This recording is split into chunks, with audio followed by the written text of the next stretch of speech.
Hey guys, how you doing? I'm Chris Rohde from National RV, Detroit and Belleville. I'm going to do a walk around on this Clipper 1285 SST. Basically, I'm just going to point out a bunch of stuff on how it works.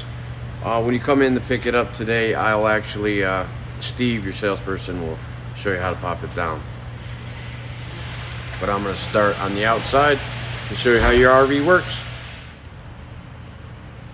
So starting on the front of your 1285, it's a 2016 Clipper Classic 1285 SST. I always like to point out on the front there, you got your winch on the front that lifts your camper up and down. Always remember you're gonna have this green cable. Sometimes they're yellow, sometimes they're white, but in your case it's green. This allows you to let you know if you pop the pop-up up all the way. Long story short, it allows you so you don't over crank your lid. So when you're popping your pop-up up, you'll crank it up to that green cable is taut. When it's taut, you don't want to continue the crank or it can tear the canvas or rip it out. And in some cases, if you over crank it, it'll actually pull this out of the wall here. So you want to be conscious of that. I pulled out your storage here on the front. Like I always make a little joke, it's always call it your hillbilly hot tub, but it's a nice storage unit. You can pull it left or right on both sides. So you know you got your storage there. Through storage. You got your battery box on the front. You got your propane tank right there. Pretty cool. Down there on the bottom, you got your sink drain, which you can see right there, or excuse me, that's going to be for the tub drain. On the door side, that's for your tub, and the little plug right here is wrapped up. This cap goes on here, so you can drain out the water on your, if you take a shower. Got your stabilizer jacks. This pop-up has 4 stabilizer jacks all the way around it, which makes it nice and convenient for you. I like this one where the door actually becomes the step.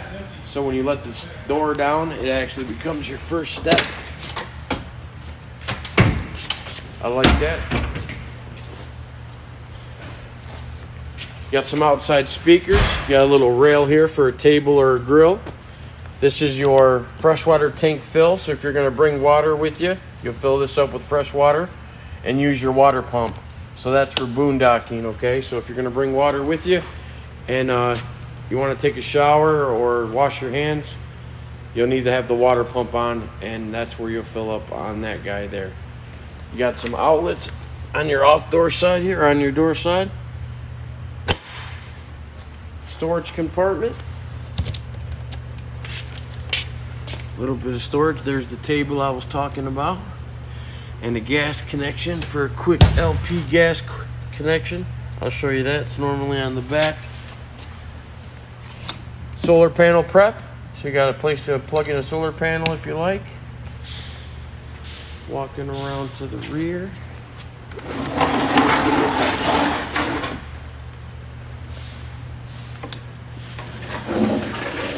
Actually walk around it here so you can see it. I'm just getting used to my Gimbal 4 Smooth, so bear with me for the next couple videos. Might not be the greatest until I get used to how it works.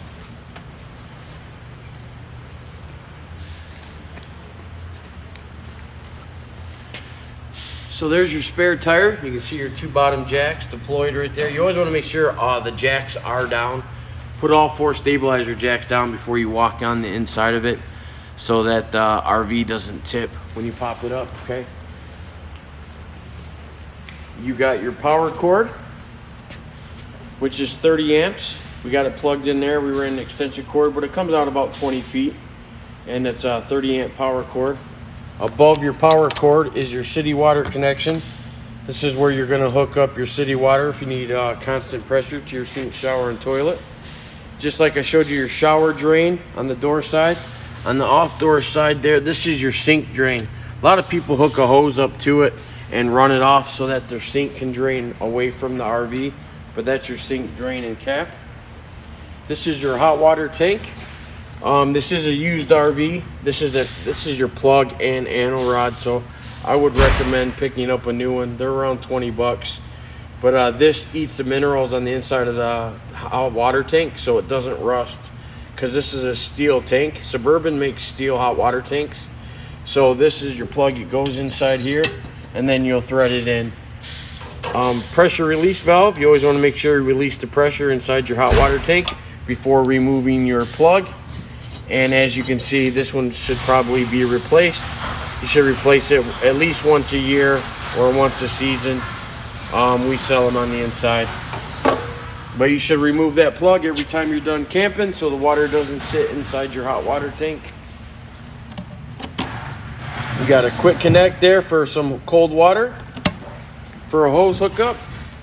This is the back side of your refrigerator. I'll give you a quick little rundown on how this guy works.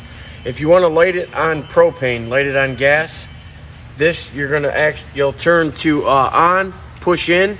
This is your igniter to ignite the refrigerator. You have a little access window right here where you can watch the spark.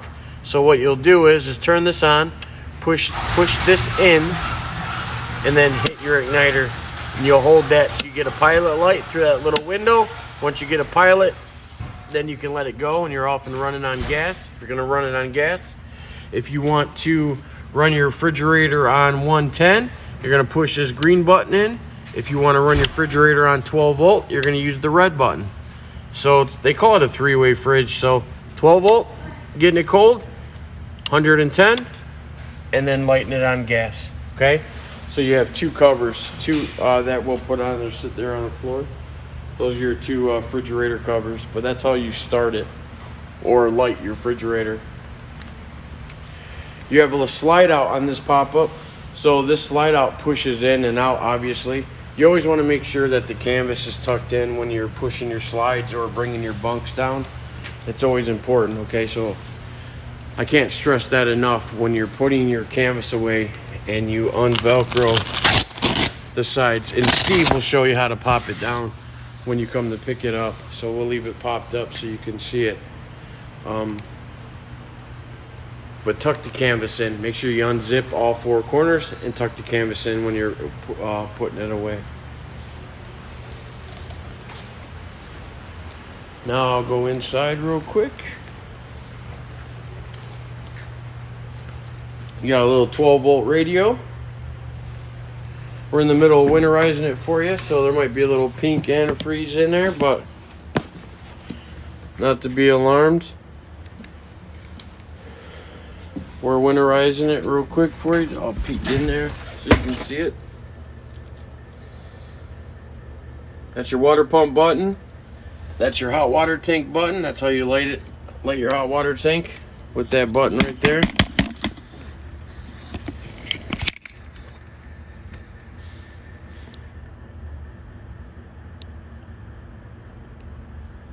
Carbon monoxide detector and an LP detector just below it. And then this is your thermostat, how to turn your furnace on. So that's your thermostat for your furnace.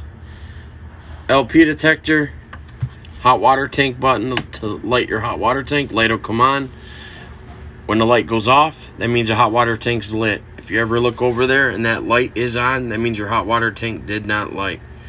So shut it off and repeat the process, or check and see if you got propane, or so it just lit right now. I'm not going to let it run because there's no water in there, but I just want to show you that it works. Water pump button.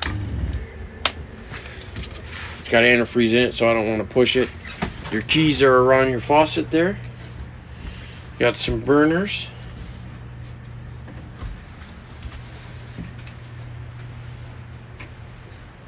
Your door is up on top.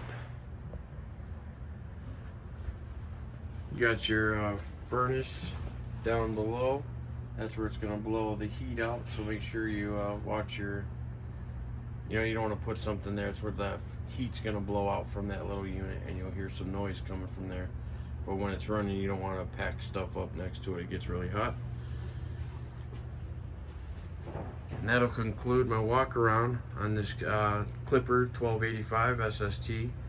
Again, you can check my page at RV Rockstar, or you can log on to National RV's page and see Carl's and myself making a bunch of videos. We always appreciate it. Enjoy your little clipper. And I'm Chris Rohde from National RV Detroit in Beauville, Michigan.